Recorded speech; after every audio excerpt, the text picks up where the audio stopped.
Ok, gente, boa noite. Estamos de volta mais uma segunda-feira com a nossa aula sobre a contagem do tempo.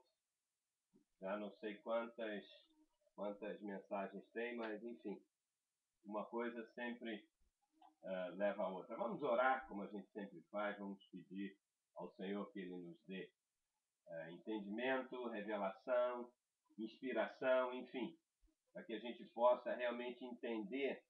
É um assunto muito pouco falado, mas aos poucos a gente tem buscado na Bíblia e Deus tem mostrado que é uma das coisas mais sérias, mais importantes na vida de um cristão.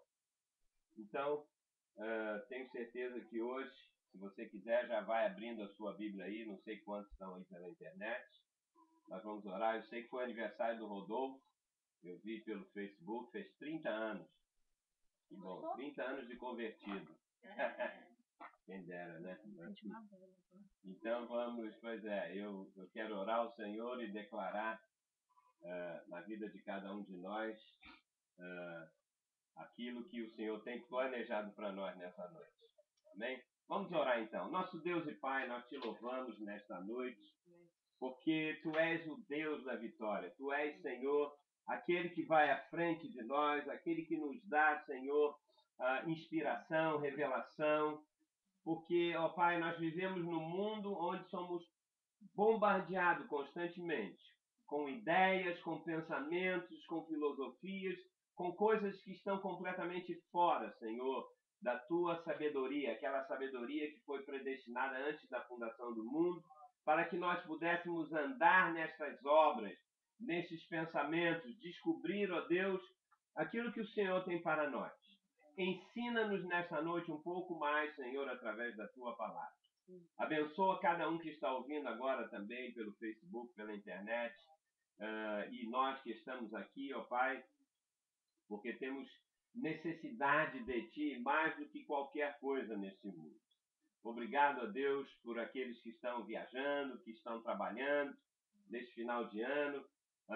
Queremos louvar o Teu nome, porque nós sabemos que é um propósito também para a vida de cada um. Queremos abençoar o Rodolfo, ó Deus, que completou 30 anos ainda essa semana.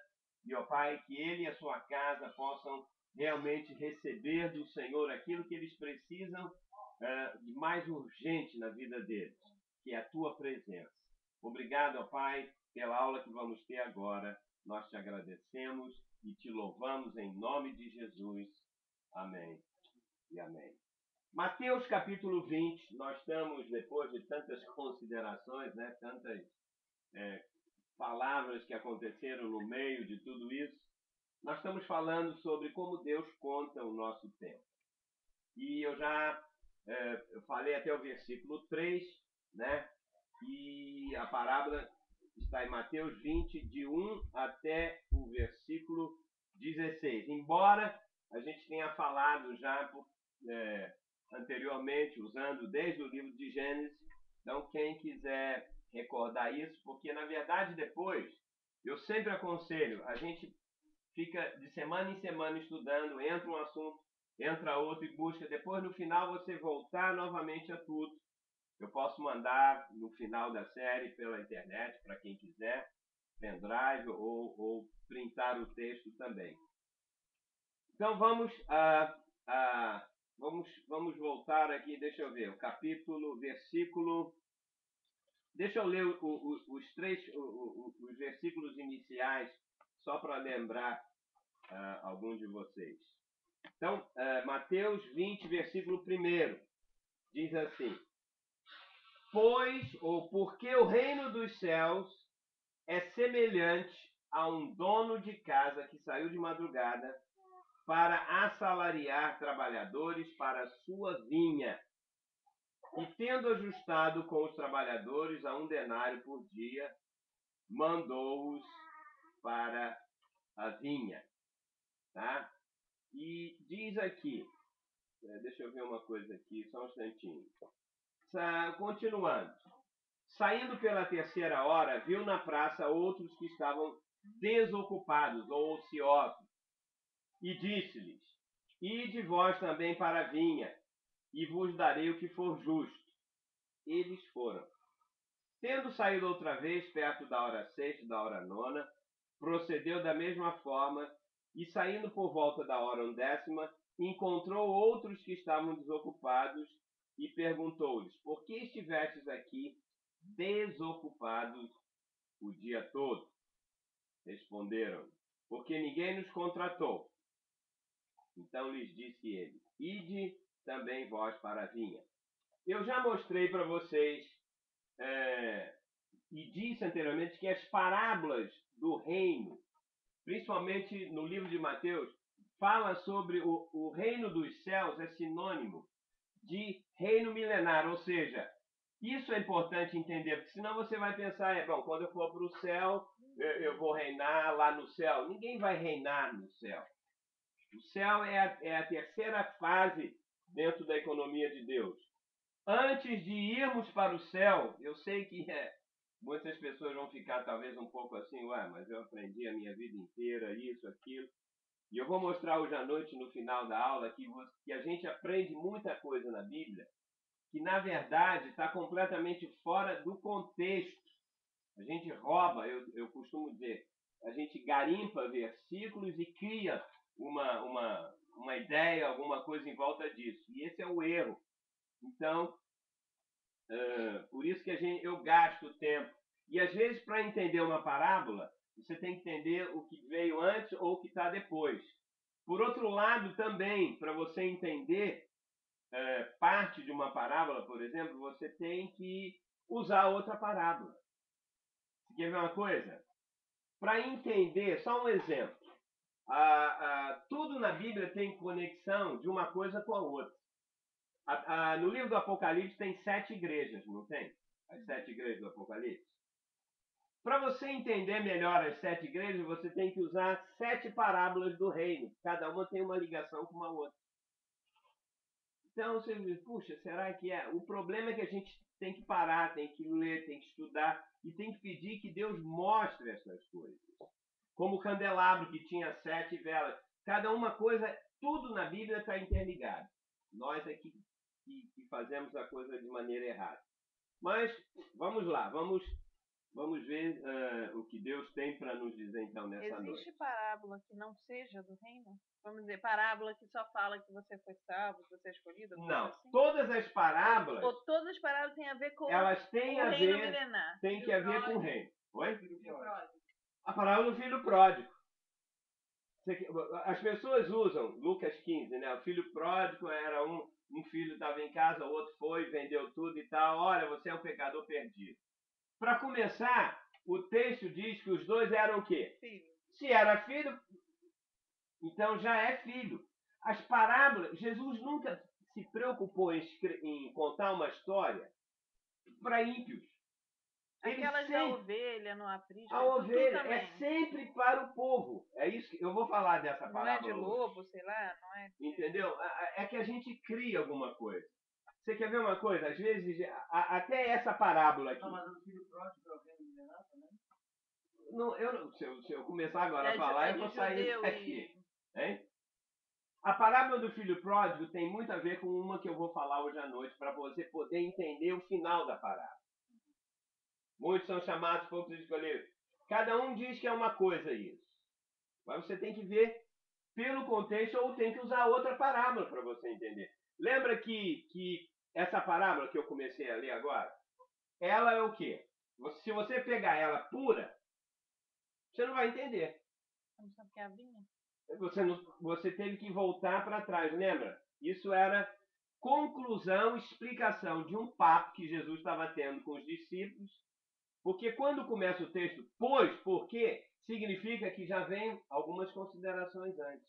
Então você tem que ver o que tinha antes, às vezes o que tinha depois. Eu já expliquei isso aqui. Eu sei que tem muita gente que ainda não acompanha isso, mas depois, se quiser, pega o texto inteiro.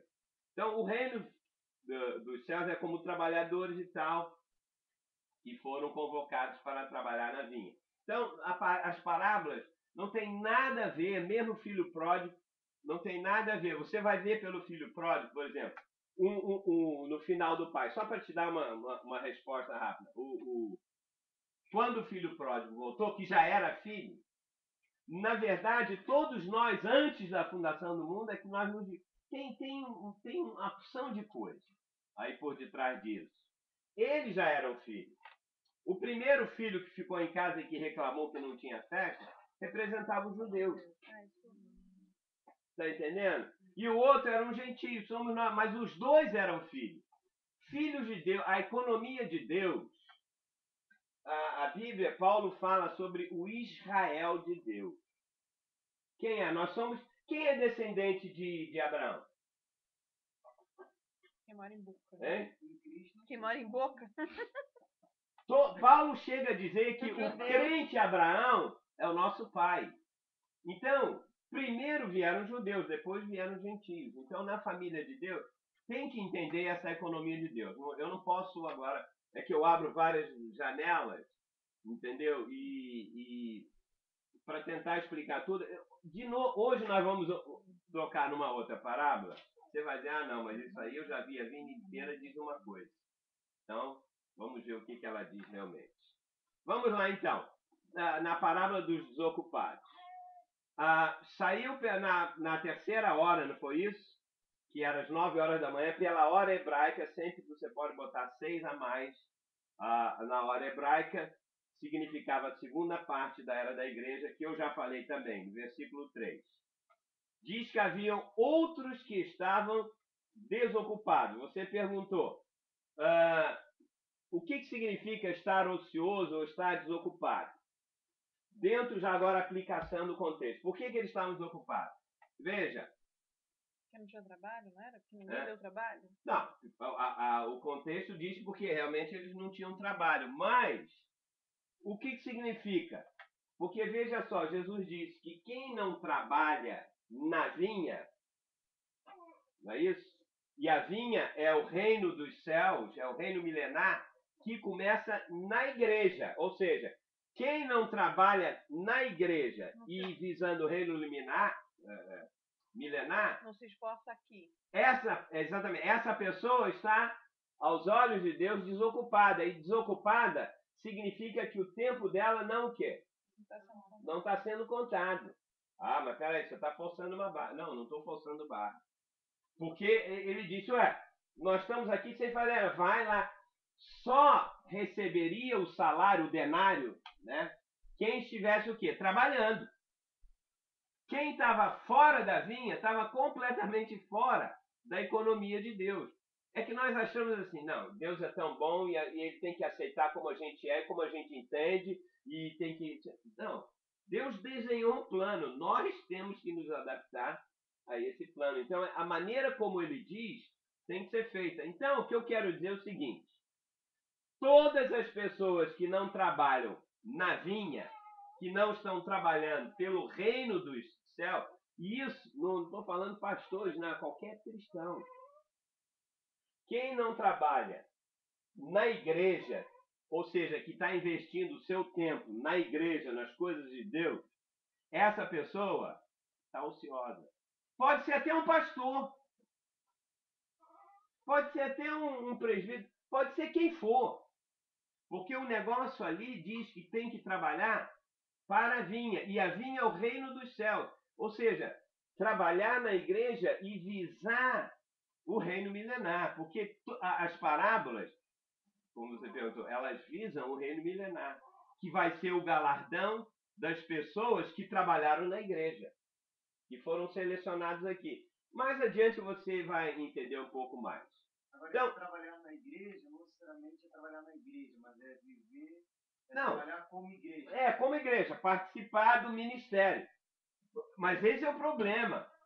Na igreja, vamos pegar uma igreja. Tem igreja que não dão espaço para a pessoa trabalhar. Tudo bem.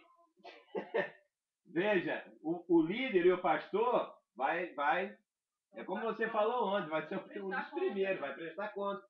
A gente acha que a igreja é um oba-oba, é a casa da sogra, mas não é assim. Olha, Jesus morreu pela sua igreja. Olha, as afirmações de João diz que arrependei-vos. Para quê? Para entrar no reino dos céus. Quando Jesus vinha convocar algum discípulo, ele sempre visava, era o reino milenar. que por acaso começava na igreja. Tudo bem, são pensamentos assim e tal, mas eu vou devagar, vou explicar uma coisa de cada vez. Então, quem não está trabalhando para o reino dos céus, está ocioso e está perdendo tempo. Nós temos que saber exatamente o que a gente tem que fazer. Eu vou adiantar. Vamos no versículo 5. Olha só. Eu disse que ele saiu logo de madrugada no início, ou seja, logo no início da igreja. Às 6 horas da manhã foi no início da igreja. Seria a igreja do dia de Pentecostes, quando ela começou a igreja ali. Então, ele já... Engraçado, quando Jesus veio pregando o evangelho, e João Batista mesmo apresentou, né? João Batista falou assim, ó, esse aí é o Cordeiro de Deus que tira o pecado do mundo. Jesus veio exatamente pregando sobre o reino dos céus. E você quer ver uma coisa? A mensagem única de Jesus era sobre o reino milenar. Quando ele veio aqui na terra e ele veio pegar discípulos, como diz a parábola, ele estava na verdade, porque todo mundo diz, não, Jesus veio para me salvar do pecado, me perdoar. Isso é um detalhe da coisa. O foco principal é, eu quero pessoas que vão reinar comigo durante 1000 anos nesse mundo, porque o propósito de Deus tem que ser cumprido. Jesus tem que ser o rei aqui nesse mundo. Senão não tem sentido. Tanto que os discípulos ficavam toda hora dizendo, agora estamos chegando em Jerusalém, ele vai reinar agora. Ele disse, não, ainda não. Então tem uma hora certa para isso. Então quando Jesus foi batizado, você quer ver uma coisa? Para mostrar os detalhes. Assim que ele foi batizado, o que aconteceu? Desceu em forma de quê? Pomba. De uma pomba. Igual mágico. Aquele mágico estava mais para pombas. Bom, deixa ele contar. Veja só, uma pomba desceu sobre Jesus. Por que foi uma pomba? Não apareceu um carneiro ou alguma outra coisa? Já pensou nisso? A pomba é o símbolo... É o símbolo de quê? É o símbolo da paz, você vai me dizer como todo mundo diz? Porque aquela pomba era levada no templo. Quem disse que a pomba é o símbolo do Espírito Santo? Aonde tem isso na Bíblia? Não, porque a pomba não era levada no Antigo Testamento. Ela não era levada para o templo quando... Tinham vários animais. Vários animais, não só pomba. Aquela boa. Os mitos que eram os que levavam as pombas. Sei, mas... Seria porque representava o recomeço? Não. Porque Veja lá no só. dilúvio... Porque é pombo correio. Nossa, um monte de chutação. Pombo agora. correio. Caraca, pombo correio. Pombo correio é a música daquele nordeste. Pombo correio, não tem aquele maluco lá. Mas não tem nada a ver com isso. A pomba é o único animal que só vê uma direção. Ou seja, Jesus veio a esse mundo porque ele só tem uma mensagem e uma direção. Qual seja? Arrebanhar trabalhadores para o reino milenar. Toda vez que Jesus encontrava com alguém, contava uma parábola, ele disse, o meu reino está dentro de vocês, vamos buscar primeiro o reino. A conclusão do Sermão da Montanha é Mateus 5, 6, 7. No final diz, lá quase no final diz, busquem primeiro o reino e tudo vai ser acrescentado. Ou seja, essa é a nossa visão. Como a ovelha é o único animal do reino que não tem senso de direção, por isso que ela precisa de um pastor para conduzi-la. E o pastor não é o pastor da igreja, não. Tem que ser quem? Jesus, o pastor. Porque ele é a porta das ovelhas. Então, a mensagem do Senhor Jesus é, eu tenho um reino. E para entrar nesse reino, quem não nascer da água, não nascer de novo, não pode ver o reino. Quem não nascer da água e do Espírito, não pode o quê? Não. Um é ver e o outro é o quê? Entrar. Nascer da água é o batismo da água. Não! É nascer da água, da vida de Deus. Para você poder passar pela igreja, que é a coisa mais importante, e da igreja entrar no reino. É porque eu gastei já um ano atrás, a gente já vem estudando uma opção de coisas. Nós temos que entender as 3 fases do universo. Nós estamos começando quase no final da segunda fase. O que é a última, que vai ser quando a nova, Apocalipse 22, a nova Jerusalém vai descer do céu e tal, não vai haver choro, não vai ter mais nada, aquela história toda. Nós vamos eternamente viver com Deus no céu, na terra, em tudo que é lugar. Então a ideia na igreja, já o fulano morreu, vai para o céu. Isso não é bem assim. Tem tantas coisas nesse interim, ninguém vai direto para o céu. Mas não vou tocar nisso agora, porque está tudo na apostila e você deve voltar antes. Então vamos voltar aqui. Uma pessoa desocupada, ela está perdendo tempo, está ociosa, se ela não visa a igreja e o reino milenar. Toda a mensagem de Paulo era: eu esmurro a mim mesmo para não ser desqualificado, prego para os... Aí as pessoas não entendem que tem um reino milenar e diz: perde a salvação. E aqui é um absurdo. Bom, versículo 5 diz: saindo outra vez perto da hora sexta e da hora nona, fez a mesma coisa. Ou seja, a hora sexta é mais ou menos lá para o meio-dia. Ok? Ou seja, representa a 4ª parte da era da igreja. Desde o nascimento da igreja no Pentecostes até, pelas horas que nós vamos ver aqui, mostra todas as eras e as fases da igreja. Ok? Assim como mostra as igrejas do Apocalipse. Mas deixa isso para outro dia. Depois, versículo 6 diz: e saindo por volta da hora 1/10, encontrou outros que estavam desocupados e perguntou: por que vocês estão aqui desocupados o dia inteiro? Ou seja, fala da mesma coisa. Isso aqui não tem muito o que explicar. Fala sobre quase no final da era da igreja. Ok? Porque, como eu disse para vocês, a igreja começou no Pentecostes, mas segundo a economia de Deus, ela vai terminar. Tem a era da igreja, tem a era que Deus fechou o relógio para os judeus. Por quê? Porque eles mataram o Filho de Deus, segundo aquela parábola, tá entendendo? Lembra? Teve uma outra parábola que ele veio e mandou os seus trabalhadores também e aplicar e tal. E aí eles disseram: não queremos nada a ver com ele. Aí ele mandou o seu próprio filho. Chegaram lá e mataram o filho. Né? Ou seja, isso aconteceu. Ele disse: é por isso. Quando Jesus foi morto e crucificado, naquela hora, a história de Israel que começou com Abraão parou. Ou seja, marcaram mesmo. Tanto que quando nós estudamos o Daniel, que conta as 70 semanas, que todo mundo fica... O que é 70 semanas? Tem 10 mil interpretações. Passaram-se 69 semanas.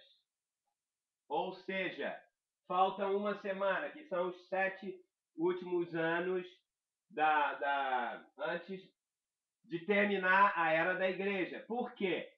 Porque nos últimos 7 anos, o relógio de Israel vai começar a contar de novo. Paulo não falou que Deus endureceu o coração deles para alcançar nós, a igreja dos gentios?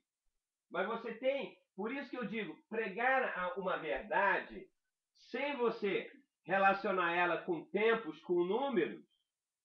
Peraí, a gente está na semana 19. Estamos no final, exatamente.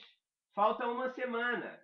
E essa é uma semana que representa 7 anos. É uma semana de 7 anos. E sempre na Bíblia, os 7 dias da criação. Que na verdade, como para Deus um ano é um dia, 1000 anos, 1000 anos, por exemplo, aos olhos de Deus, o mundo foi criado em... É tudo, ou é um dia, ou é 1000 anos, ou é 7 dias. Jesus pode voltar em 7 dias, 7 anos ou 7.000 anos. Mas 7.000 anos, ou seja, pela história nós já estamos, terminando o 6º ano. Porque de Adão a Abraão, 2000 anos. A Bíblia é matemática. De Abraão, de Moisés a Jesus, mais 2. 2 e 2, 4. De Jesus até... Que ano nós estamos? 2011. Já tem 6.000 anos. Ou seja, os 6.000 anos, ou 6 dias, ou na contagem, Deus criou, ou 6 dias ou 6 anos, tanto faz. O que eu estava falando? Já passou. Deus criou o mundo em 6 dias e no 7º ele o quê? Descansou. Ou seja, toda a história da criação já está em 6.000 anos. Tanto que o 7º ano, que é o descanso de Deus, como Deus descansou da sua, é o ano o quê? Qual é o ano 7? É o ano do milênio. Que vai ser, eu vou gastar depois, daqui umas 2, acho que umas 2, eu já preparei. O livro de Hebreus, por exemplo, que diz que lá que há um repouso, um descanso para o povo. O livro de Hebreus todo, só para resumir em 2 minutos, fala sobre os hebreus que se converteram, seguiram Jesus, mas por causa da força do judaísmo, eles estavam retrocedendo, estavam voltando para o judaísmo. E Paulo, possivelmente, ou Apolo, ou seja lá quem tenha escrito, me parece que foi Paulo, ele diz, gente, não caiam no mesmo exemplo do povo de Israel. O livro inteiro só fala sobre coisas de Israel, que são as sombras, você tem que entender e pegar aplicação, que tem a ver com o reino, porque ele disse, olha, é impossível aqueles que, por exemplo, a gente pega Hebreus 6, é impossível aqueles que participaram do dom celestial, que provaram isso, que participaram dos poderes do mundo vindouro e caíram. É impossível renovar para arrependimento. Se você pegar isso fora do contexto, você vai dizer, perdeu a salvação. Todos os evangélicos, 99% usam esse texto, bom, eu posso cair, eu posso perder a salvação. Não! O fato de cair ali é dentro do contexto. Voltaram para o judaísmo. E se eles voltaram, porque a briga era grande. Os pais chegavam para os filhos e falavam, vocês estão agora nessa de Jesus? Não tem herança, não tem mais nada. Tanto que pelo contexto do livro, nós paralelamente estamos estudando o livro de Hebreus. Eles disseram, olha, vocês estão numa pior, vocês não podem. Ou seja, aí o capítulo 4 inteiro, ele fala, lembra do povo de Israel? Saiu do Egito, passou no deserto, e na hora de entrar em Canaã, eles não entraram. Ele diz, cuidado, vocês foram salvos, então caíram, retrocederam, e podem perder o reino milenar. O capítulo 4 tanto fala, Davi não foi para o céu, enfim. Como eu disse, é difícil às vezes eu tentar explicar, vocês ficam perguntando uma coisa ou outra, você tem que juntar todos os pontos. E para isso leva tempo. E como eu já expliquei isso, nós estamos há 7, 8 anos estudando isso. Então, vamos voltar aqui para a parábola. Creia, eu já dei textos que a vinha é o reino milenar. E o reino milenar começa na igreja, que é a realidade do reino. Mas a manifestação do reino vai ser quando Jesus voltar depois do tribunal de Cristo, tal, como eu falei. Então, os caras da volta da hora 1/10.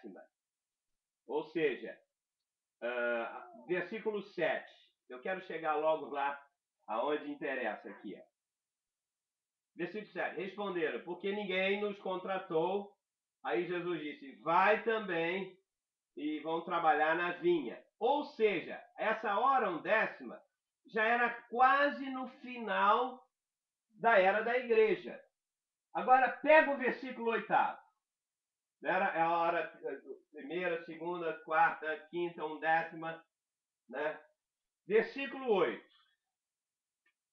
Ao cair da tarde. O que significa esse ao cair da tarde?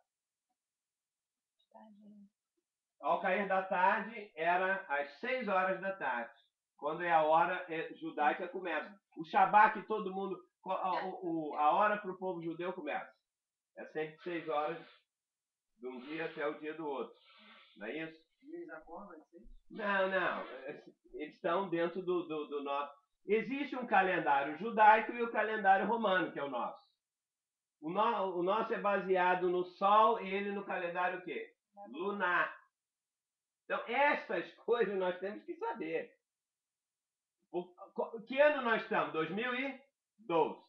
Que ano os judeus estão? Outra coisa. Hein? 3.000 alguma coisa? 5.772, se não me engano. Então, você tem que saber. Pois é, no ano deles. Bom, eles vão então entrar primeiro no reino. Né? Não, é isso, peraí, né? nós vamos chegar lá. Eu vou começar a viver o calendário judaico. Não sei. Talvez no final da aula você vai mudar de Eu tô querendo opinião. mudar já. Olha só. Ou seja, o que significa isso, já no finalzinho?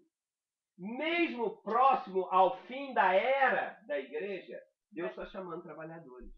E você sabe que a maior colheita vai ser quase no fim dos tempos. Que vai ser agora. Não, dos judeus vai ser durante os últimos 7 anos de tribulação. Porque o judeu hoje só quer terra, dinheiro e tudo mais. Não é a verdade? Eu sei que tem judeus messiânicos, mas é muito pouco. Mas a Bíblia diz que eles vão se converter em massa. Quando? Quando a coisa apertar, e vai apertar. Quando o anticristo, aí já vem outra história que nós vamos estudar. Né? A profecia. Quando o anticristo, que é o Antíoco Epifânio, porque o anticristo já aconteceu em fato de Israel. Se você chegar para um judeu e falar assim, ei, buddy, você conhece o Antíoco Epifânio? O cara vai tremer nas bases. Porque eles já sofreram na época na Síria, Israel entre a Síria. É história, o que está acontecendo hoje já aconteceu. Então, o Antíoco Epifânio, segundo a própria Bíblia, vai ter um Antíoco Epifânio que vai fazer o que ele fez, e eu já falei das atrocidades aqui do que o cara fazia. Coisa que eu não gosto de falar, que é coisa tremenda. Então, nessa hora, o povo judeu, ele vai proibir os sacrifícios lá. Nessa hora, eles vão clamar por Jesus. Aí vai ser a hora deles, nos últimos 7 anos. Mas nós somos da igreja, somos gentios, ok? Então, ao cair da tarde já é no final. Olha o que diz o texto agora, versículo 8. Ao cair da tarde, disse o senhor da vinha ao seu administrador. Pronto, agora já acabou o horário de trabalho, não foi isso? Começou às 6 da manhã e às 6 da tarde encerra o expediente. Chama todos os trabalhadores da vinha agora. Vieram todos eles. Quem chegou de manhã, 6, 9, meio-dia, 3 horas e 6 horas. Chama todo mundo. Chama os trabalhadores e paga-lhes o salário. Agora que é o problema. Começando pelos últimos. Olha só. Os primeiros chegaram às 6, depois às 9, depois às meio-dia. Hora primeira, 10ª, né? Meio-dia, depois às 3 horas da tarde, depois às 6. Ok? Chegou às 6 e não fez nada. Trabalhou 1 hora. Você vai dizer, mas por que? Isso é detalhe. Mas os detalhes é que importa. Esse chegou às 6 da manhã, trabalhou o quê? 12 horas. Lembra que ele falou, peraí, você vai ver. Esse trabalhou 12, esse trabalhou 9, esse aqui trabalhou o quê? 1 hora. Se chegou às 6, ele trabalhou nem 1 hora. Ele chegou às 6. Não, ele foi na hora 1/10, um pouquinho antes, às 5 da tarde. Então ele só trabalhou 1 hora. Pouquinho. Você vai ver que na parábola, o neguinho reclama aqui. Mas antes de chegar lá, vamos lá. Ou seja, no fim da era da igreja, até o final, Deus está chamando trabalhadores. Só que ele diz aqui, chama os trabalhadores. Quem são os trabalhadores? Os discípulos. Paga-lhes o salário, começando pelo último. Chama esse aqui primeiro, vamos pagar. Quanto era o salário? 1 denário. A moeda romana de prata, que era um salário maravilhoso. Ele recebeu 1 denário, esse 1. Ou seja, todo mundo recebeu. Quem trabalhou 12 horas recebeu o quê? 1. Quem trabalhou 1 hora recebeu o quê? 1. Ou seja, o salário dos trabalhadores aqui não foi pago segundo as muitas horas de trabalho, não é isso? Certo? Raciocina comigo. Não foi. Ok. Isso foge do conceito natural, comercial, não é isso? Aqui nos Estados Unidos a gente trabalha por hora. Trabalha 2 horas ganhando 20, 40 dólares de ponto final. Ou seja lá, ou menos.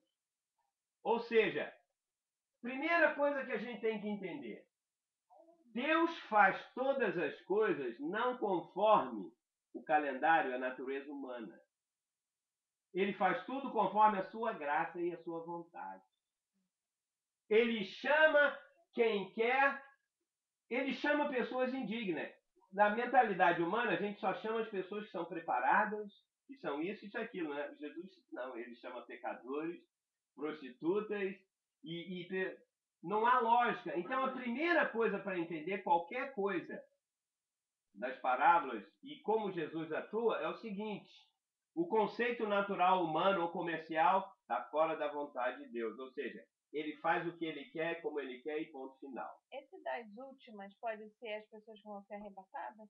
Não, ainda não. O arrebatamento vai Porque ser exatamente quando acabar, vai ser depois, ou na verdade vai ser depois de quê? Chama os trabalhadores e paga. O que significa isso? Galardão. Um tribunal? É tribunal de Cristo. Esse último seria, por exemplo, a pessoa que se converte antes de morrer? Na verdade, Não, se converte no hoje final em da dia. igreja. Nós estamos vamos no dizer, final no da século igreja. de hoje, assim. Você quer ver uma coisa? Nós somos parte do último. Quer dizer que Nós Abraão somos tá lá? parte do Abraão último. tá lá final, Tá é isso? aqui. É, tá. Por isso que eu vou usar uma outra parábola, que as parábolas, você tem que comparar parábola com parábola para você pegar a economia de Deus. Como Deus administra. Não é como o homem administra. Não é como os pastores, não é como a Mas as tradição pessoas que administra. vão ser arrebatadas não vão encontrar nas nuvens, no tribunal? É antes Vão ser do arrebatados no tribunal. final, depois do fim dos 7 anos. Agora é sinistro, a gente vai receber galardão, né? Receber primeiro que Abraão, né? Os últimos serão os primeiros, né? Pois é, peraí. Bolado, A gente vai chegar lá. Mas não vai ser a mesma coisa que o Márcio, né? Qual é o galardão? Peraí, nós temos que definir uma coisa. Qual é o que todo mundo recebeu? Condenado. Todo mundo recebeu o quê? Igual. Qual é o galardão? Quando a Bíblia fala de galardão, ele fala de uma coisa só. O que é? A entrada no reino. Entrada no reino. Quem vai para o reino? Quem trabalhou? O galardão são as cidades? São herdar as cidades. Lucas 19. Lembra? Eu já dissequei essa parábola. Usando o Deuteronômio 6, que você usou até lá, né? Quando entrar na terra, vocês vão ter casas cheias de coisas boas e tal, isso, aquilo. Nós vamos administrar as cidades com a história do reino, a história espiritual, ela sempre tem que ser calcada na história de Israel. Quer ver uma coisa? Você lê o livro de Josué. Josué entrou na terra prometida, não foi isso? Ele é o símbolo. Josué, tudo na Bíblia. Josué vem de Yeshua. Yeshua, que significa o nome Josué? Yeshua em hebraico. Salvador. Ele é o símbolo do Salvador. Mas olha, você tem que saber. Não, desculpa. Antes do nome de Josué ser. Josué significa Salvador, a salvação de Deus, ok? Antes ele tinha um outro nome. Moisés mudou o nome de Josué. Pouca gente sabe disso. Como é que chamava-se Josué antes? Miguel? Não, Miguel já quer demais, né? Era mais fácil Júlio. Aí você diz, mas por que muda o nome Paulo, Saulo? A geração de vocês é terrível. É só assim, você não falou e como vai tudo oi, se, que, É tudo por... mensagem. Monossílabo. Você, não escreve você, bota VC. É tudo assim, você quer saber? Não, o que diz aí o texto? Vamos nos finalmente. Não. A Bíblia foi escrita para o judeu, é uma linguagem oriental, então você tem que entender cada detalhe. Não tente ler a Bíblia com a sua cabeça ocidental. Você não vai pegar. No Oriente era assim, contava a história. Ah, o casamento, como é que é o casamento? Hoje, casamento, o cara vai na balada, gostou, beija uma, depois beija outra, vamos casar. Casa, descasa, igual aquela outra. Casamento de 45 dias, né? A Chacária, não, como é o nome dela? Kardashian. Gastou $1 milhão. O marido disse que ela era gorda, depois ela ficou triste, então separou. Casamento naquela época era prometido, nascer os 2 moleques. Isso era de Deus. Já, cresce junto, já vai preparando. Mas é isso que é o certo. Por que o casamento era escolhido pelos pais? Por quê? Porque eles sabem melhor, já tem mais experiência, os moleques não sabem nada. Só olha lá. Então, era tudo arranjado. Isso tem um motivo. Então, não interpreta o casamento, nós somos a noiva de Cristo, pensando na mentalidade americana ou brasileira. É furado. Entenda a Bíblia pela mentalidade oriental, que o povo do Oriente conhece, sabe mais, mesmo os índios sabem mais da linguagem bíblica do que o povo do Ocidente. Onde é que eu estava, Cacilda? Ali, não sei. Cacilda Becker. Não, peraí, vamos lá. Tá falando Peraí. de Josué, gente? Não, ele tava falando. Josué, o nome dele antes era Oséias, que significa salvação. Mas quando ele assumiu o posto e entrou na terra prometida, que é o símbolo do reino, ele se chamou, antes mesmo para entrar, Moisés disse, o teu nome não vai ser mais Oséias, vai ser a salvação do Senhor. Antes era só salvação. Completou. Ou seja, era a salvação que viria do próprio Jesus. Ou seja, quando Josué pegou o povo e entrou na terra prometida, primeira coisa que ele fez na terra prometida. O que ele fez? Ele distribuiu as terras. Ótimo, exatamente. Por que ele distribuiu a terra? É a mesma coisa, é Lucas 19. Você acha que Jesus contou a parábola Lucas 19 baseado num... Não, é sempre, ele viu lá em Josué. Distribuiu a terra, tanto que José e Caleb escolheram a melhor, porque eles foram fiéis. Ele disse, Jesus, Josué, Senhor, como eu fui fiel lá, 40 anos antes, hoje estou com 85, forte ainda, qual é o melhor lugar aqui? Pode escolher. O Arba, é um endemoniado de 4 metros que dominava lá, não tem problema. Deus me trouxe aqui eu vou lá. Ele pegou, matou o tal do Arba e escolheu a melhor terra por herança. Foi distribuindo. Agora eles entraram em Canaã, mas tiveram que brigar ainda. Sempre, mas no rei é a mesma coisa. Vou morrer, vou pro céu, já acabou tudo. Não acabou. O diabo vai ser preso, vai ser solto no final, ainda tem morte, ainda tem corrupção. Mas não me ensinaram, porque a gente, a Bíblia, para ter revelação, a primeira coisa, você tem que ler e conhecer a letra da Bíblia.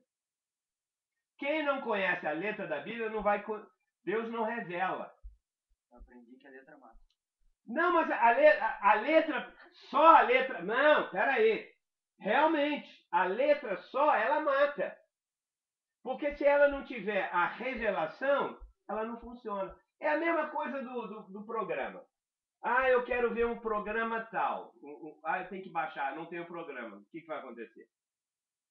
Você tem que ter um programa para baixar aquilo que você quer, não é isso? Também tem a revelação de versículos pensados. Lógico, a mesma coisa. Versículos pensados, Deus não pode revelar. Não tem como. Então, como você não tem revelação, aí a alma do homem, que é pior, eu sempre digo isso. A nossa alma, a nossa vontade, a nossa pensamentos, as nossas emoções, elas são piores de Satanás 10 vezes. Não é? Imagina o que está na cabeça. O homem não se conhece assim mesmo. Por isso que Deus permite que a gente passe por situações para você conhecer como você é ruim. Deus permite situações horríveis na nossa vida porque você se acha tão bonzinho. Eu tenho Jesus, estou bom, estou isso aqui. Deus nos deu o Espírito Santo não é para ter poder, é para revelar quem somos nós. Sou rei poderoso, mais que vencedor. Isso é só da boca.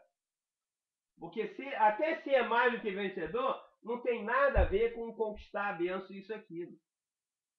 Porque o mais que vencedor é o desprezível. Bom, enfim. Eu quero chegar lá, porque a melhor parte é agora. O melhor vinho é o último, né? Né? Vamos pegar aqui um pouquinho. Mateus 20, 11 e 12. Eu tenho que ler na sequência para chegar no fim. Mas tendo recebido o cara de 1 denário, murmurou contra o dono da casa, que é Jesus, dizendo: peraí, Jesus, estes últimos trabalharam apenas 1 hora. Estou lendo na Bíblia, ok? Contudo, os igualastes a nós, que suportamos a fadiga e o calor do dia, 12 horas. O conceito natural de todos os cristãos é o mesmo conceito de hora. Trabalhou tanto, ganha tanto. Trabalhou mais, tem que ganhar mais. Mas o que o proprietário disse? Versículo 13, veja só.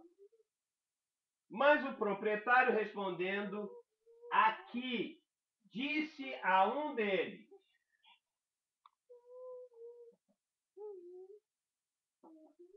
primeiro você tem que saber quem foi um deles. Quem que você imagina? Agora, hein? Não, o proprietário, Jesus, chamou todo mundo, os carinhas aqui reclamaram: peraí, eu trabalhei o dia inteiro, 12 horas, ganhei 1 denário. Jesus, está errado isso. Esses últimos trabalhou 1 hora ou 2 e ganhou a mesma coisa, pode parar. Foram reclamar com Jesus. Aí ele disse a um deles: O que ele disse? peraí, primeiro o que ele disse está escrito aqui. O que ele disse? Toma o que é teu, vai-te, porque quero dar a este o último, tanto quanto dei a ti. O que Jesus disse está escrito. Espera aí. Veja só. Quem foi esse? Não, você tem que pegar o contexto. Como é que começou a história? Não, então, por exemplo, Peraí. esse horário aí não tá falando de fases? Tempo. Sei, mas tá. O que chegou aqui reclamou. Porque o outro ganhou mais. Com menos horas. Então ele falou que reclamou. Sei, mas eu quero... Veja só. Eu quero ficar no contexto da parábola. Um deles é o que reclamou. Quem é? Mas quem é ele? É uma pessoa. Ah, uma pessoa? É lógico. Veja só, vamos voltar ao início da parábola. Como é que começou essa parábola? Não é uma resposta? Por isso que eu digo, você tem que amarrar toda a parábola, o contexto que tá. Você não pode criar uma coisa. Como é que começou esse papo aqui? Porque Pedro, os discípulos estavam andando e tal, de repente Jesus viu um cara rico e disse: olha, mais fácil dificilmente os ricos vão entrar no reino do céu. Como, Senhor? Aí Pedro e a galera lá, que a história começou no 19. Ele disse: espera aí, Jesus, vamos fazer o seguinte, nós deixamos tudo. Abandonamos tudo, deixamos pai, casa, mãe, casa. Jesus disse: vou fazer um acordo com vocês. No meu reino, vocês vão herdar aqui e 100 vezes mais. Não foi isso? Aí, porque sempre ele se levantou. Aí Jesus viu aquele papo, continuou a caminhada com os discípulos. Aí veio o 20. Aí Jesus, naquela caminhada, disse: vou contar uma história aqui para dar uma de lavada. E Pedro... 19 pergunta, né? Porque ele pergunta: não, peraí, nós abandonamos tudo. Ele reclama. Ele reclamou. Exatamente. Ele contou essa parábola, Jesus, para ensinar a verdade do reino e para chegar, Pedro, qual é? Você está entendendo? É assim que funciona.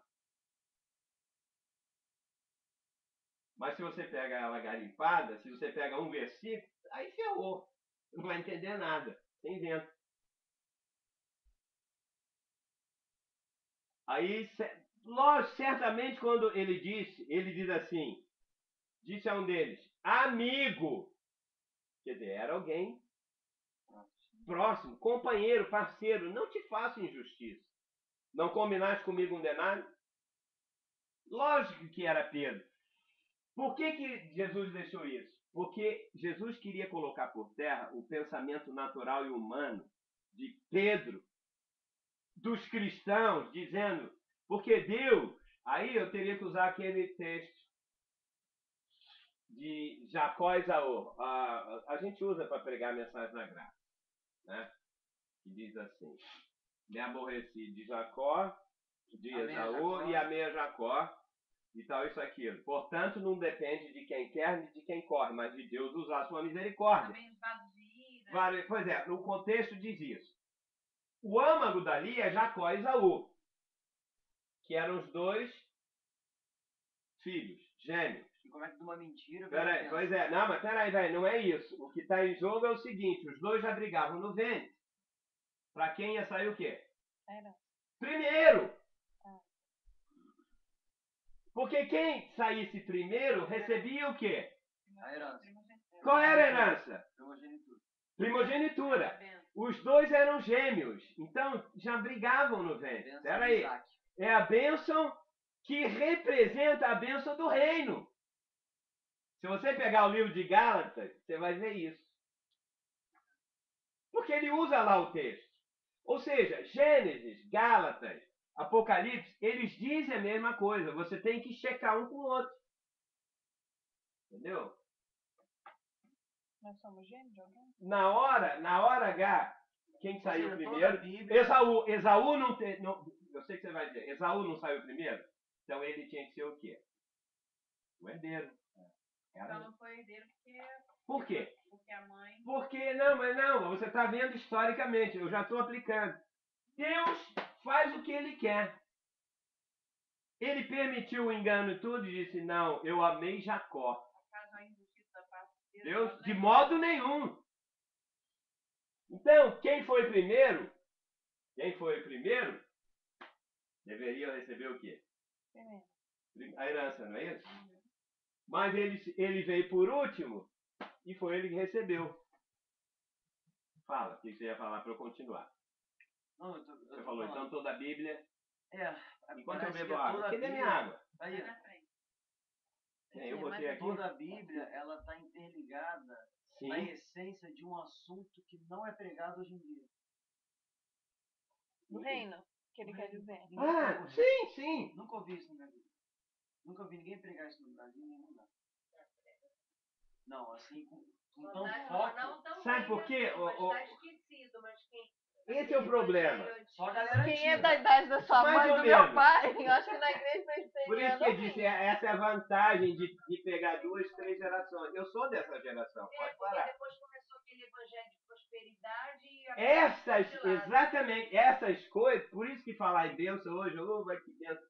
Epa, aí ficou a Bíblia de lado. ficou por interesses financeiros. Por isso que eu digo, você quer ver? Isso tem o gerado reino, mais gente ociosa e desocupada do que trabalhadora. por isso que no reino vai entrar pouca gente. Quem tem a mensagem errada, Paulo disse, Timóteo era um, desculpa, era um cagãozinho. Desculpa. O cara era criado pela, não tinha mãe, pelas duas avós, mimado pra caramba. Todo nervoso. Paulo disse, ô moleque, te vira. Paulo adorava Timóteo, mas ele era tão nervoso, tinha medo na igreja de ser líder. Paulo disse, toma aí um pouco de vinho para de ficar com dor de barriga. Por causa de estar lá. Aí ele disse, olha, ninguém tira a tua autoridade. Foi líder de Éfeso, né? Foi. Ninguém tira. Porque Paulo, ele disse, aí ele falou para Timóteo, e está falando para a gente. Porque Deus torna espadão de boas obras e tal, falou muitas coisas, mas ele disse assim, porque nós fomos chamados, Timóteo, para promover, está lá no versículo de Timóteo, estou lembrando agora, a economia de Deus na fé. Mas hoje a igreja promove o quê? Qual é o que mais a igreja gosta? Da bênção. Fé! Tem que ser um homem de fé. Ore com fé. Parece que orar com fé, o cara tem que receber uma coisa, não é isso? Baixar um Não. A fé, olha, as pessoas depois, esse cara aí tá meio maluco. Não tô maluco. Paulo diz, a fé não é a coisa mais importante. A fé, ela vem automaticamente. Se você pregar a economia, como que Deus pensa? Se você tiver nisso, a fé, não precisa fazer isso, eu vou ter fé para conseguir isso. Isso é pensamento positivo que o cristão chama de fé. Porque a fé, eu te provo na Bíblia, a fé nada mais é do que o próprio Jesus em nós. Fé não é uma virtude. Paulo diz, ele é a nossa fé. Então, se você acha que fé é virtude, alguma coisa você tem que fazer força. Ah, mas lá diz aí, a certeza de coisas que se vê e tal. Você pega uma definição, mas essa certeza você só pode ter se você tiver o próprio Jesus manifestado em você. Senão você não vai ter fé. Você vai dizer, ai, vou ter fé, agora eu vou ter fé. Vou falar, fala por fé. E a gente fala e não acontece nada. Mas vamos para a aula aqui. Ó. Disse a Pedro, olha Pedro, não é assim. Ou seja, toma o que é teu, porque eu quero dar esse último, tanto quanto dei a você. Ou seja, Deus tem o direito de dar o que Ele quer para os trabalhadores, conforme a sua vontade, conforme a sua graça. Ponto final. Ele chega até a dar uma resposta no versículo 15. Ele disse, porventura não-me é lícito fazer o que quero do que é meu, Pedro? Eu não posso fazer o que eu quero? Não combinei isso? Ou são maus os teus olhos, isto é, a expressão é, ou você está com inveja. E é isso que acontece na igreja. Ah, porque o cara chegou agora, já é ordenado, é isso, aquilo, eu estou aqui, você está com inveja do outro. Chegou agora, já quer sentar lá do... Isso já aconteceu com Josué e Moisés. Quando o Espírito Santo caiu lá no arraial sobre 70, tinham dois que não tinham visto, ficam lá na tenda. Começaram a profetizar igual Moisés. Caiu lá sobre mais uns dois moleques lá que não estavam juntos, dos 70. Josué veio logo correndo, Moisés, veio fofoquinha. Olha, o povo, olha, tem dois lá que estão profetizando também. Moisés falou, qual é, Josué? Tu estás com ciúme? Tomara que todo Israel seja profeta. Porque caiu, Deus faz como Ele quer. Ou seja, ele era igual Pedro, ele teve que aprender. Nós temos que crescer e amadurecer também. Deus estava dizendo para Pedro, a um deles, ou para nós, que a recompensa para aqueles que o seguem não é uma questão comercial, nem é de direitos. Alguém tem direito aqui? Você merece a sua salvação? Alguém merece? Ninguém. Mas Deus deu. Alguém merece o reino? Menos ainda. Não é por merecimento, é por graça. Agora, para terminar, que agora quando termina, porque eu estou baseado primeiro na parábola. Versículo 16. Isso aqui que vai pegar. Assim, ou seja, ele conta essa parábola toda. Aí diz, assim, ou seja, resumindo tudo que eu quero falar, ele diz, os últimos, vamos pegar aqui, eu tinha uma caneta vermelha. Esse versículo é qual? 16. É o 16, a parábola vai de 1 a 16. Eu estou no último, pronto agora para... Dá o checkmate. Assim, os últimos serão o quê? Os primeiros. Espera aí. E os primeiros serão os últimos. O que isso significa? Espera aí. Aí tem aqui entre colchetes. Porque muitos são chamados, mas poucos são escolhidos. Cara, eu já vi de interpretação disso aqui. Dói Os no judeus ouvido. vão ser os últimos? Vamos ver. Vamos ficar primeiro no trivial. Segundo essa parábola, quem são os últimos? Segundo a parábola, não aplica ainda não. Quem são os últimos? Os últimos trabalhadores. São os que chegaram por último, é o óbvio. A mentalidade é assim. Os últimos são os trabalhadores que chegaram o quê? Por último. E quem são os primeiros? Quem chegou na primeira hora. Os que chegaram primeiro, certo? Ok? Agora, upgrade. Para trabalhar, tá? Os primeiros trabalhadores chegaram quando? Primeiro. Vai, responde. Eu estou fazendo perguntas óbvias. Às 6 da manhã. Para trabalhar. Ah, mas para ganhar foi. Ah, é por isso que eu digo. Você veja, é assim que Jesus contava as parábolas para os caras entenderem. Agora, para receber, isso aqui é para trabalhar, para receber a recompensa do reino milenar, que nós já sabemos, os últimos foram o quê? Os primeiros a receber a recompensa. Não é isso que ele falou? Ele fez questão de dizer na parábola? Pronto, acabou a era da igreja. No tribunal de Cristo vai estar todo mundo lá, escolhido, os eleitos. Desde Abraão, todo mundo lá. Vai começar o tribunal. Jesus chama os anjos, vem. Chama agora os últimos. A serem pagos. Os que foram salvos no final da era da igreja agora.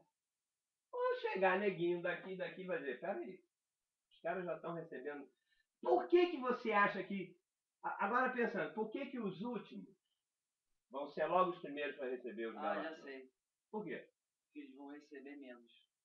Não, vão receber tudo receber igual, menos, não, vão senhor. receber Menos no sentido assim das cidades. Você sabe por quê? Josué Vai depois pensar não muito, pegar as deixa ele melhores falar. cidades. Deixa eu falar. Vai. Não, mas ele tá perguntando. Você vai Não. te dar muita É como eu digo, nós sempre... Bom, É porque você é muito eu uso a severo. cabeça, eu uso a lógica. A gente usa a lógica. Mas a Bíblia não é lógica. Aliás, não tem a menor lógica. Tem que ter revelação e inspiração. Os primeiros trabalhadores judeus, Jesus veio para os judeus, olha, eu vim trazer o reino para você. O que os judeus fizeram? Aliás, quem queria Jesus ali era a mulher Ciro-Fenícia, era um romano. Ele disse, Era quem não era. Bartimeu. o coração dele... Ele disse, peraí, pode parar esses caras. Eu nunca vi fé em Israel, nunca vi isso. Ou seja, profeticamente na Bíblia, no final dos tempos, não vai haver um número enorme de conversões sinceras. Você mesmo falou de um amigo que fumava, drogava e tal. Da noite para o dia, o cara busca Jesus, larga tudo e se você pegar a conversão, o último avivamento da história vão ser pessoas que vão ouvir a mensagem do Senhor, assim, da noite para o dia, vão buscar o Senhor. E os crentes que já estão 20, 30 anos na igreja, vão dizer, o cara já vai sair profetizando. Eu me lembro, tinha um pessoal do grupo, não, eu estou há anos para ser batizado no Espírito Santo, quero falar em língua, quero fazer e tal. Chegava uma pessoa, gente que passou no nosso grupo, os caras mais estranhos do mundo. Estranho. Doido, não tinha nada. Aqui eu chegava, orava, o cara chegava, confessava Jesus na hora. Na mesma hora batizado no Espírito Santo, já começava profetizando. Hoje, eu falei, peraí, mas fulano, a menina era doidona, era doida. Dava para todo mundo fazer isso aqui. Já foi batizado no Espírito Santo, você viu na hora, tudo isso. Mas não pode, eu estou há anos na igreja. Por isso que a última colheita, vão ser pessoas realmente entregues. O cara onde habitou muito pecado, vem muita graça. Então, Jesus não vai, ele vai começar Pelos mais empolgados. exatamente. Então, no tribunal de Cristo, seja... Bom, mas vamos lá. Agora, vamos lá. O que diz? Eu disse então que para receber a recompensa... Quem são os últimos? Pois é, os últimos receberam a primeira recompensa. Ou seja, os primeiros trabalhadores chamados, quem são eles? E quem são os últimos trabalhadores? Então eu já vou te dizer isso aqui, mas eu não posso só dizer, mesmo tendo a revelação. Eu tenho que mostrar na Bíblia esse fato. Muito bem. Então os primeiros trabalhadores chamados são quem? Os... De manhãzinha. Não, agora já aplicando. Os judeus. São os judeus. Jesus não veio primeiro para os judeus? Veio para o seu povo buscar as ovelhas da casa de Israel? Eles são os primeiros. Que serão os últimos. Que são os últimos para receber a recompensa. Eu estou falando para os chamados. Ele chamou primeiro os judeus. E depois, os últimos trabalhadores, quem são? Alguém falou. Gentios. Gentios. Que somos? Nós. Ok? Então agora, eu sei que você tem que ir, mas depois você pega o resto. Agora, eu vou ler, lógico que já está na hora, mas eu vou ter que ler uma outra parábola. E na próxima aula nós vamos secar, porque aí você vai entender isso. Porque os primeiros serão últimos e últimos primeiros. Muitos são chamados, são poucos escolhidos. Então, você quer ver uma coisa agora? Me dá mais 10 minutos. O que diz João, capítulo 10, versículo 10? Mais famoso, exatamente isso. Eu sou o quê? Não, bom pastor. Eu vou ler o capítulo inteiro. Eu sou a porta das ovelhas. Não é isso? Tá? O ladrão vem para o quê? Matar, Roubar e destruir. Eu vim para que venham e tenham vida abundante. Eu já vi, com 40 anos de crente, o ladrão vem para roubar, matar e destruir. Eu vim para que vocês tenham vida em abundância. Fecha a Bíblia e o cara diz, meus irmãos, o diabo, o inimigo, roubou a tua vida. E você foi para uma cumba e fez isso aqui. Ele vem para roubar, matar. Jesus vem para... E pum. Não é isso que a gente faz? É uma verdade, o diabo faz isso. Mas não me pegue esse texto para dizer que o ladrão é o diabo. Porque aqui não tem nada de... Jesus não conta parábola dizendo, ó, o diabo. Quando tem parábolas que dizem um inimigo fez isso. A gente fala, inimigo já sabe que é o diabo. Mas não é isso. Você tem que ver que o inimigo ali é uma outra situação. Mas fala inimigo, já todo mundo é o vermelhinho. Nós já temos ideias preconcebidas. Olha essa parábola. Eu vou ler para você ler em casa e nós vamos na próxima semana. Porque essa parábola vai... Eu tenho que entender ela para poder entender isso aqui. Diz assim, em verdade, Jesus diz, em verdade vos digo, o que não entra pela porta no aprisco das ovelhas, mas sobe por outra parte, esse é ladrão salteador. Aquele, porém, que entra pela porta, esse é o pastor das ovelhas. Para esse, o porteiro abre, as ovelhas ouvem a sua voz, ele chama pelo seu nome as suas próprias ovelhas e as conduz para fora. Ó, tem 10 coisas aqui que já importantes. Depois de fazer todas as que lhe pertencem, vai adiante delas e elas o seguem, porque ele reconhece a voz. Mas de modo nenhum seguirão o estranho. Antes fugirão dele, porque não conhecem a voz dos estranhos. Jesus lhes propôs esta parábola, mas eles não compreenderam o sentido daquilo que lhes falava. Lógico, se você ler isso aqui, você não vai entender nada. Alguém entendeu? Pelo que ele falou até agora. Quem é o porteiro? que é o redil? Quem são essas ovelhas? Aí diz assim, Jesus, pois, lhes afirmou de novo. Em verdade vos digo, eu sou a porta das ovelhas. Todos quantos vieram antes de mim são ladrões e salteadores, mas as ovelhas não lhe deram ouvido. Eu sou a porta.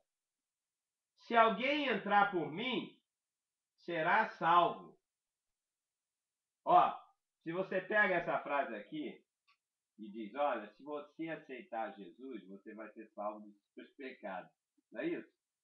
Só porque falou que vai ser salvo, não é isso? É isso que está dizendo o texto. Jesus está dizendo que quem receber Ele como Senhor e Salvador vai ser salvo? Não. Não é isso que ele está falando aqui. Por isso que eu digo, você tem que saber o que é redil, quem é o porteiro, quem é que saiu para fora, quem é que foi para cá, quem é outras coisas. Temos que ficar no contexto da parábola. Eu sei que Jesus salva. Se alguém entrar por mim, será salvo. E sairá e achará pastagem. Opa! Espera aí.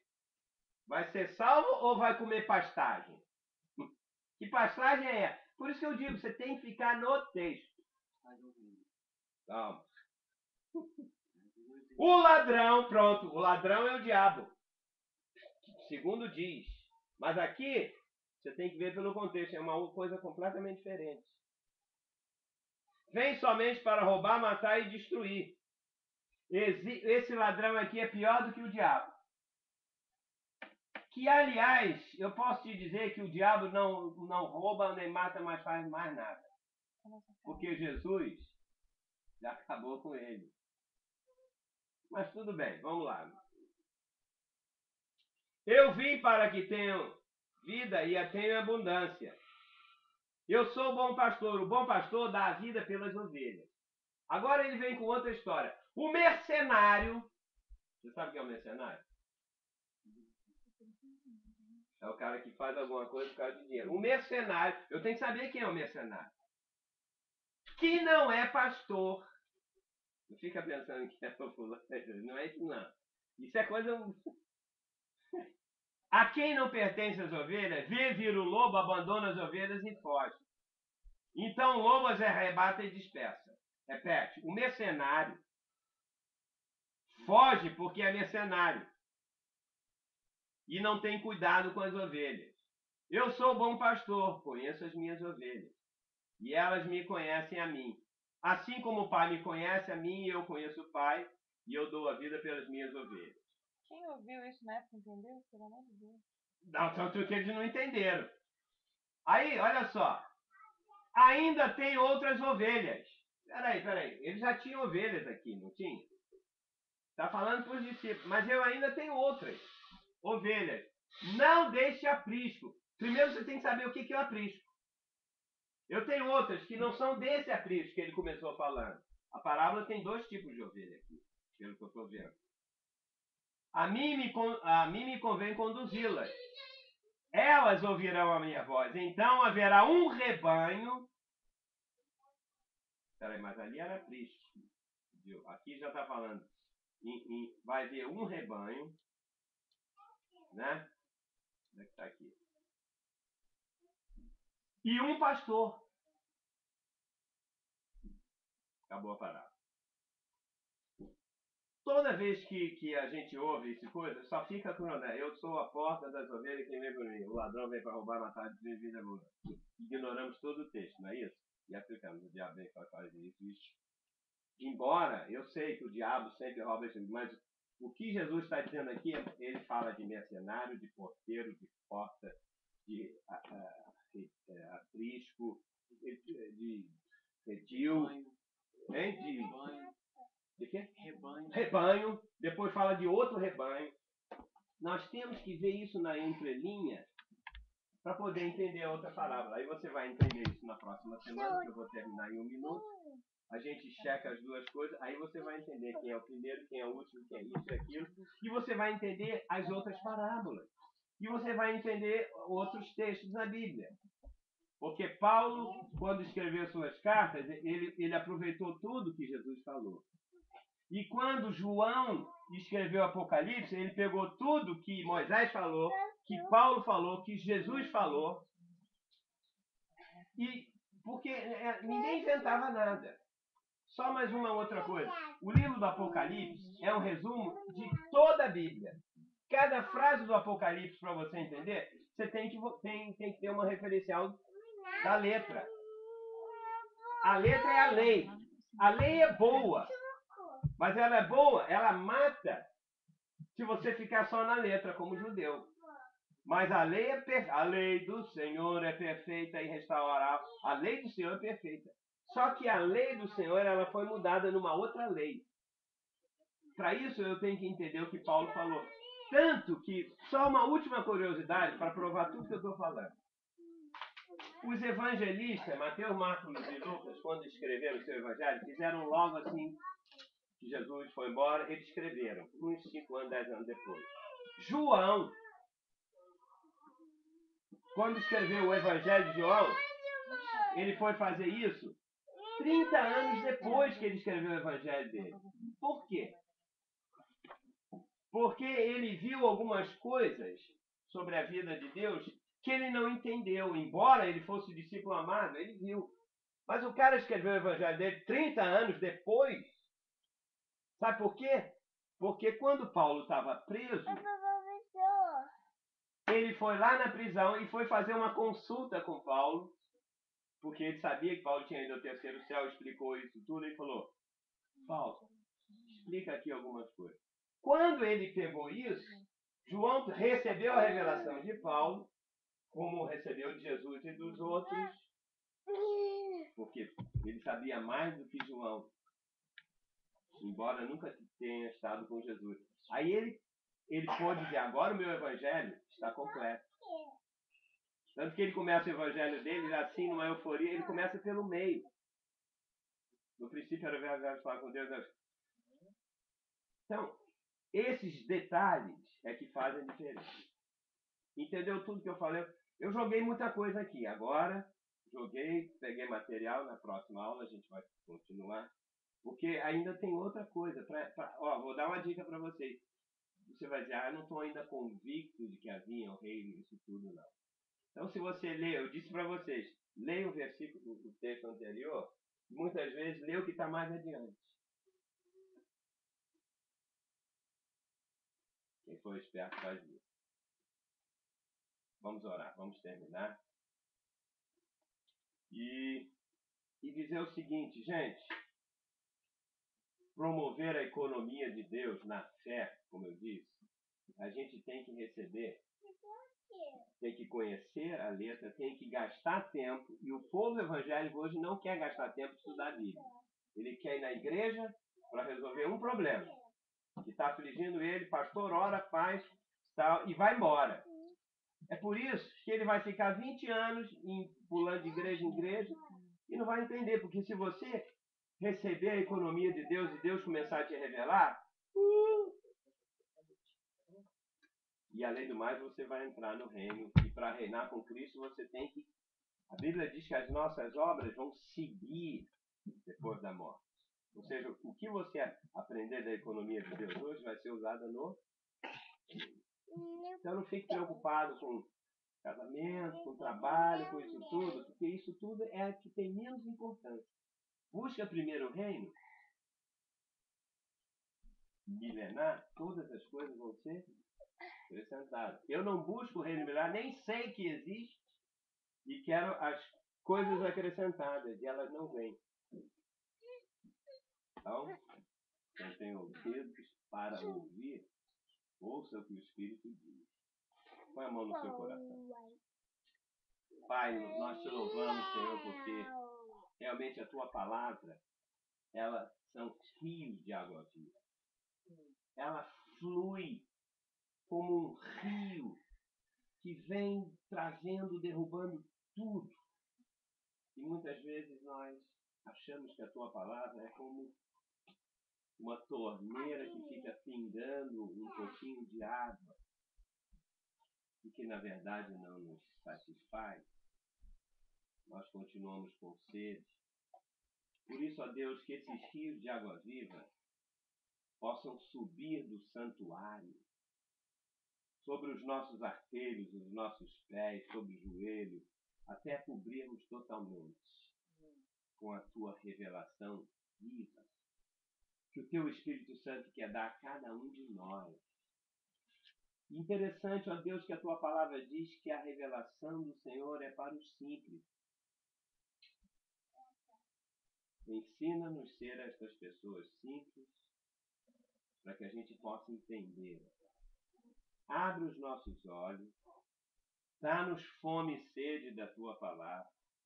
Dá-nos tempo, ó Deus, para, acima de tudo, buscarmos e estudarmos esta palavra e não ficarmos gastando tempo com outras coisas que podem ser aparentemente importantes, mas que, aos teus olhos, nem contado estes tempos serão. Ó Pai, nós te louvamos porque somos privilegiados em poder ouvir as tuas verdades, as tuas revelações. Ó Deus, e eu sei que tem muito mais. E eu quero abençoar, ó Deus, essas pessoas com aquele texto que diz que nós precisamos ter os olhos do nosso coração iluminados. Não os olhos físicos, não os olhos da mente, da cabeça, mas os olhos do coração, da consciência, do teu espírito. E se o Senhor iluminar, nós verdadeiramente vamos enxergar.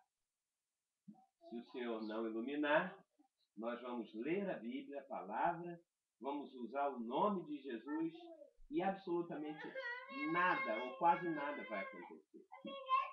Mas, ó Pai, nós te louvamos nesta noite, porque nós paramos diante de Ti, gastamos 2 horas aqui, sei lá, para podermos aprender os mistérios do reino de Deus, as riquezas insondáveis de Cristo.